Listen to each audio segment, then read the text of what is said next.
Hey everyone, welcome back to the channel. If you're looking to connect your Godaddy domain with your Webflow site in 2025, you're in the right place.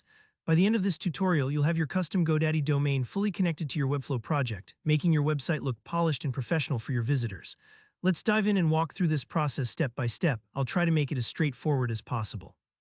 First off, you'll want to be logged into your Webflow account. If you aren't already there, go ahead and open Webflow in your browser.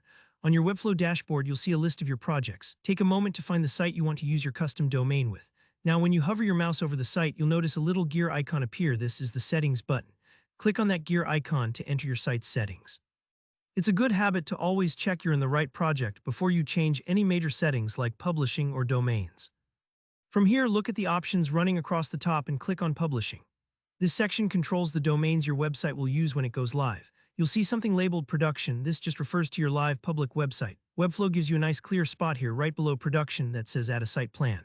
Now, having a site plan is important because it unlocks the ability to connect custom domains. Without it, you're limited to the generic Webflow staging sites.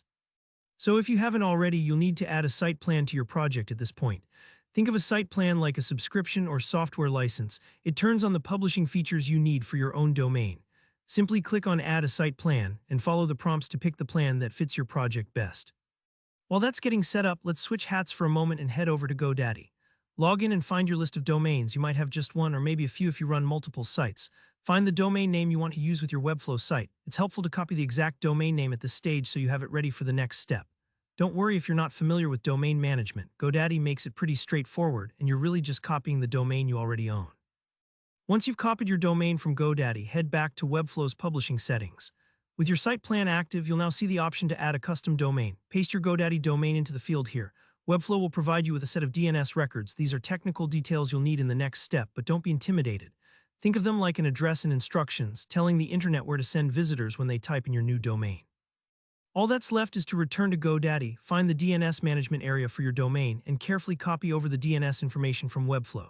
Save your changes and give it a few minutes, sometimes up to an hour, for the new settings to take effect worldwide. It's normal if your site doesn't appear instantly, so don't panic. Check back after a little while, and you should see your stunning Webflow site live at your branded domain. And just like that, you've linked your Godaddy domain to your Webflow project. If this tutorial helped you out, please give the video a thumbs up, leave a comment if you got stuck on any step or have questions, and don't forget to subscribe for more straightforward website tutorials. Thanks for watching and good luck with your website.